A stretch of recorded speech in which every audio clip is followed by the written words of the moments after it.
Well, welcome to my backyard. Now, it might look like a normal backyard until you look to one side. I have a cabin tent. Yup, a cabin tent. It even has a wood stove and makes it nice and warm. It takes up a good portion of my backyard, but there's something very special about this tent. It's called Sail Cabin. Sail means life in Gaelic. And now this tent is not just for humans. You see, there are fairies that come and visit me here. Very special fairies.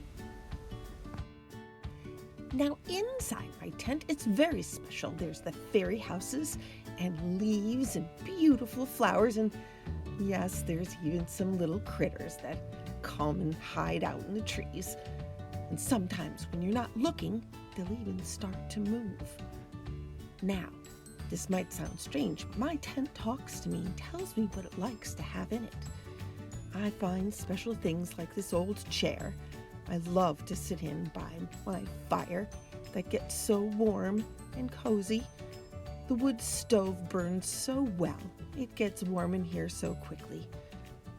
And the next thing you know, you wouldn't believe what happens. That's right.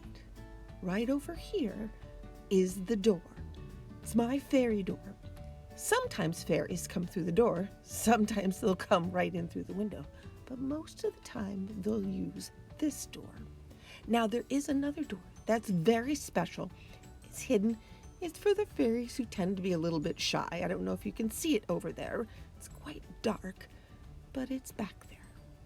That little door surrounded by this alligator and a few other fun stuffed animals like the duck and the panda bear. Well, hello. Now that you've had a small tour of my tent and where I like to come and rest sometimes, I'd like to tell you a little bit of a story. It's a story about a blue fairy, and she came in here right through the door that I just showed you. And boy, did she have a tale to tell. Well, first, I need to explain to you that fairies, they only understand old and young. Old are wise and young need to learn. And for some reason, they call me old. Now, I don't think I'm necessarily very wise, but they do come and ask me some interesting questions. Now, this blue fairy, she came flying through the door, and she went around my head, and she flew up into the air, and she landed right here on the table. And she said, "Old, oh, I need to find out about the bridge. We need the bridge. We need food. What should we do?" And I went, "Okay, now wait. Blue fairy, I need to know a little more about what's going on. Why can't you just go over the bridge?" "Oh, old, I can't go over the bridge. There's a troll, and he's big, and he's hairy, and he's very mean. And he walks with a limp, and he carries his leg, and he limps, and he grumbles, and he groans, and he wants to eat us. He even asks for salt and pepper. I just don't know what to do." And I said, "Now wait. You said he's very mean and grumpy. And he's limping. Is it that he doesn't want you to go over the bridge, or could there be something else? Could maybe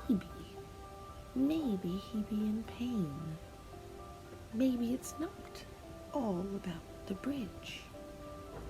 Maybe he doesn't really want to eat you." Now that blue fairy, she flew away, and she flew right back out that door. Well, A few hours later, now, hours and days and time is very different in the land of fairy. And that few hours could have been days, it could have been even weeks. Well, she came through, and the next thing I knew, she was telling me a story. And here's the story that she told me. Well, that blue fairy, she was very clever. She took what I said to heart, and she thought maybe it's not all about him just being a mean, hairy troll. Now, Old gave me something to think about. I think I'll fly up to my special spot in my special tree. I can see the bridge from there. And I think I'll watch that troll. Do you know that he limps? He limps when nobody's watching. He limps even when he doesn't stomp. I wonder if possibly his leg does hurt. Maybe his leg is bothering him. But do you know that I have a very special tea my great-grandma taught me to make? I will make him some tea and bring it down there. See if it might help him. Well, do you know, that blue fairy, she brewed that tea. She got a big pot out and she made the most wonderful tea for him. She put it in a big jug. And you know she has a special pouch. She took that big jug and she put it in this tiny pouch. Whoosh. And the next thing you knew, that jug fit. She flew down, right down to that bridge. And she sat right where the troll would be coming out. Hey, who goes there? Who is it? I will eat you. I need salt and pepper. What are you doing here? I want you. You will not cross my bridge. No, troll, I'm not here for your bridge. I brought you some tea. It's very nice, and if you warm it up, it tastes wonderful. It might make you feel better. I'll just leave it here, and maybe I'll see you again. And you know she flew right back up to her tree, her special spot. And she watched. She watched and she waited. Hey, what is this? I don't know if I want this stupid tea. She says to warm it up. Well, I guess I could try. A small fire. Yes. I'll warm it up over here. I don't know. This tea doesn't taste too bad. It's making me feel very nice, very warm, and my leg feels better. What is this? My leg feels better. I can even stomp louder now. Whoa, this is wonderful. I'm not sure about this. Do you know that troll got a small smile? And do you know who's watching the whole thing? That blue fairy up in her tree. And she thought, his leg must have really hurt. Well, that blue fairy, she needed to watch some more. And do you know what she saw? It was very interesting. Oh my! That troll just is running up and down and trying to catch fish with her hands. He's not very good at it. Oh my, what What is he doing? He only caught one fish today. And matter of fact, he doesn't look very plump for a troll. I wonder. I have an idea. And the next thing you knew, she found a long stick, put a string at the end and a hook. She took out her special small bag, and in that bag she put that pole. And then she flew down again and she sat next to that bridge. I'm going to eat you! What are you doing here again? I don't understand. Why are you here again?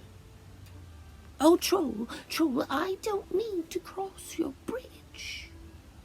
I don't need anything at all. But I brought you something. Here from my bag.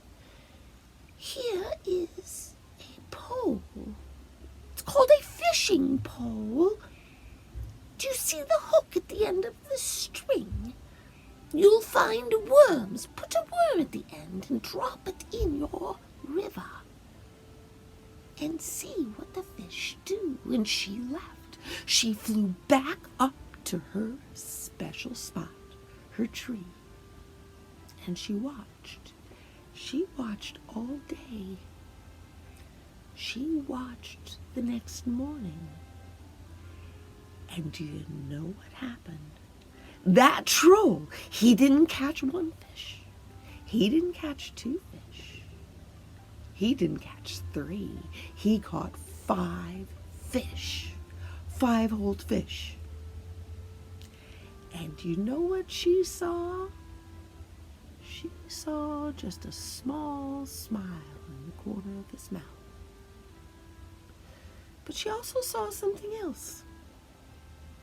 That troll, he had no shoes. He had no coat.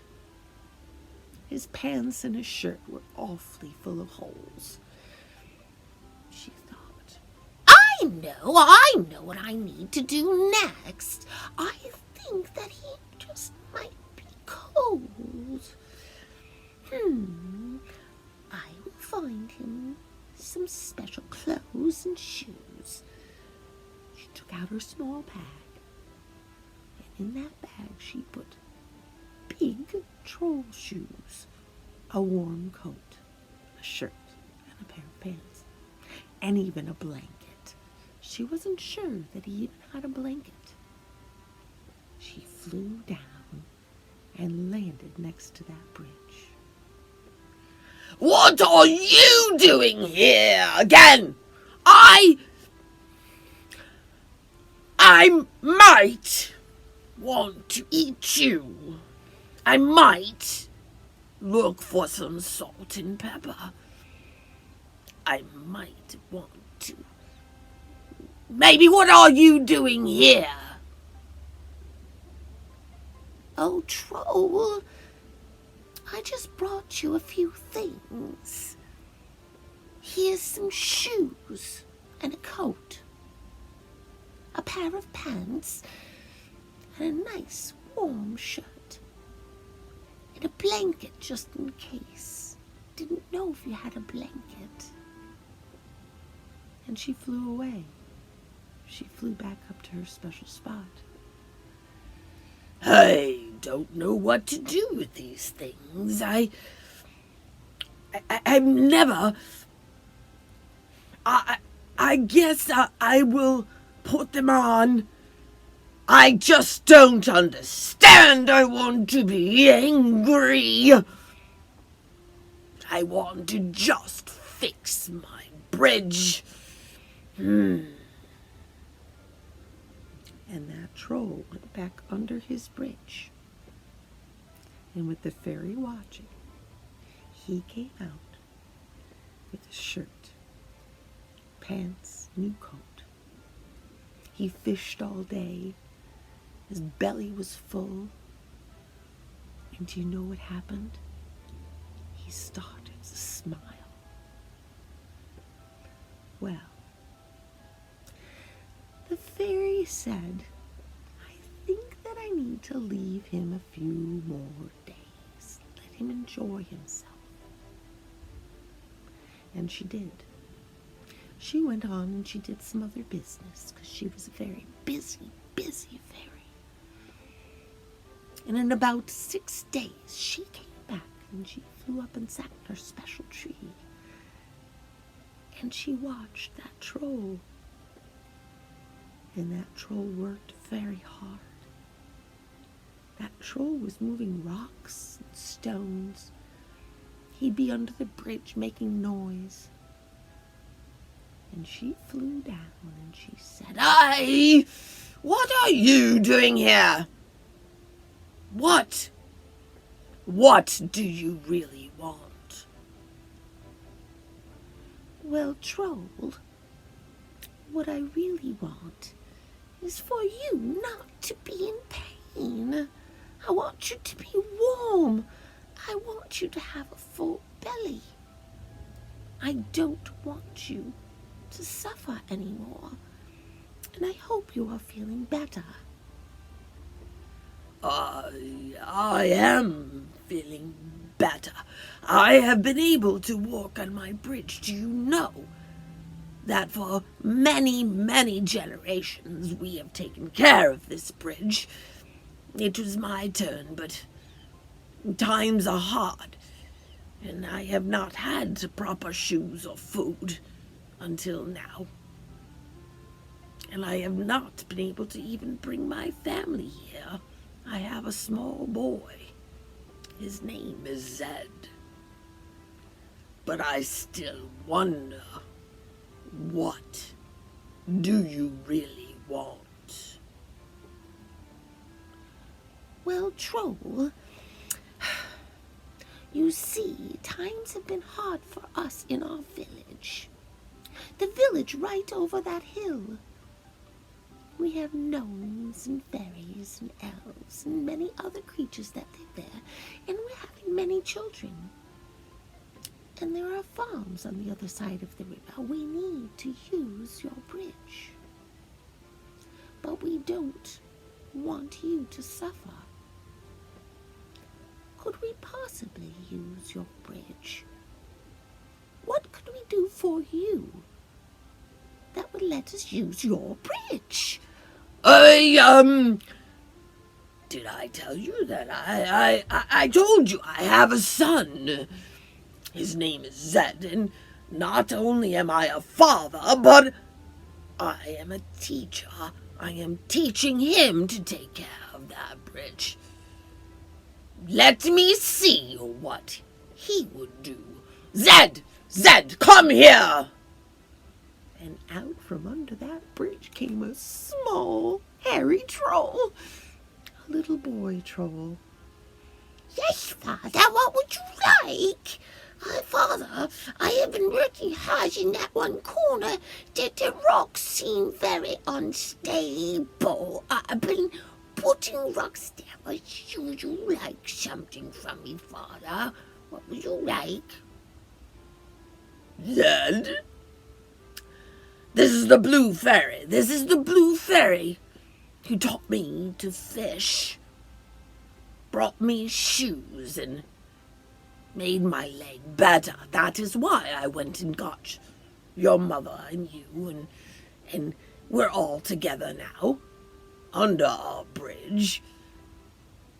But they would like to use our bridge, and I might have been mistaken thinking they would hurt our bridge. But they would need to pay. They would need something to give us. What do you think might be a good idea? Oh, Father, let me think. Well, maybe they could bring us something very special, like special bread or special foods. Something that would help fill our bellies on hard nights that are cold. Maybe they could leave a coin. I have an even better idea. I would like to be the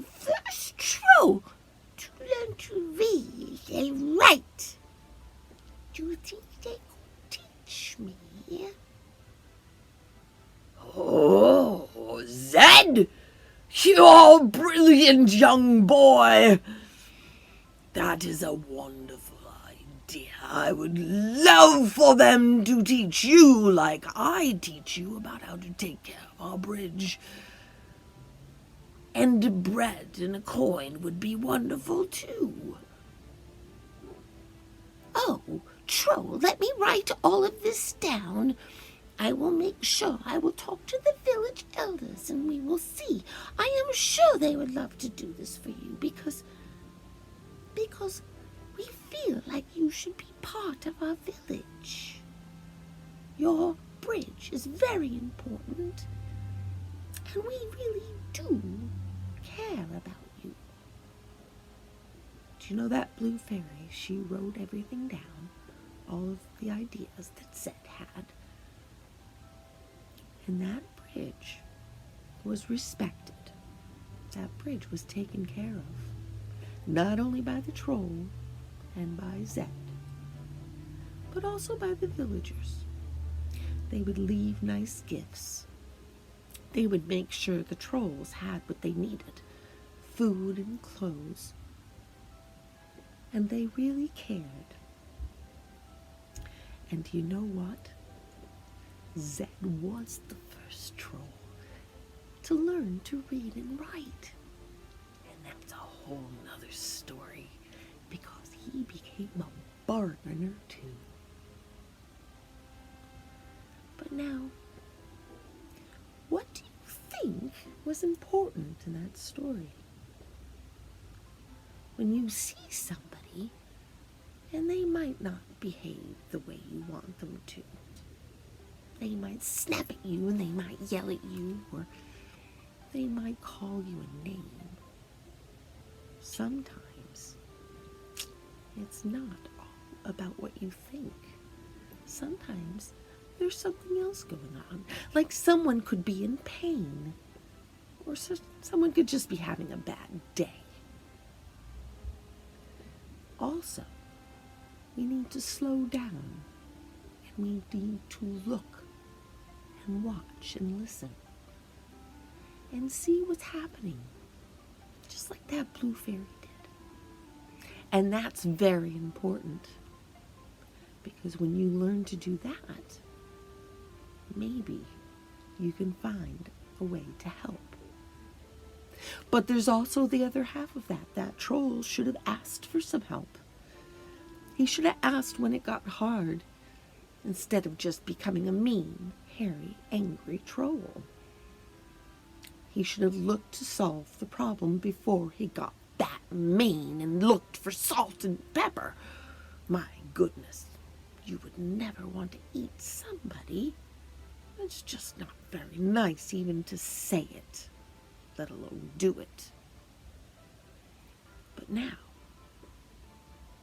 that Zed is learning to read and write, and all those wonderful things are happening, that blue fairy and that village is growing leaps and bounds, and I'm telling you now, there's a green fairy flying outside the tent with another story, I think, or a problem for me to try to help with. I don't know. They do call me old. I am old. Look at this gray hair. I'm very old. And that's the end of that story for now. Enjoy.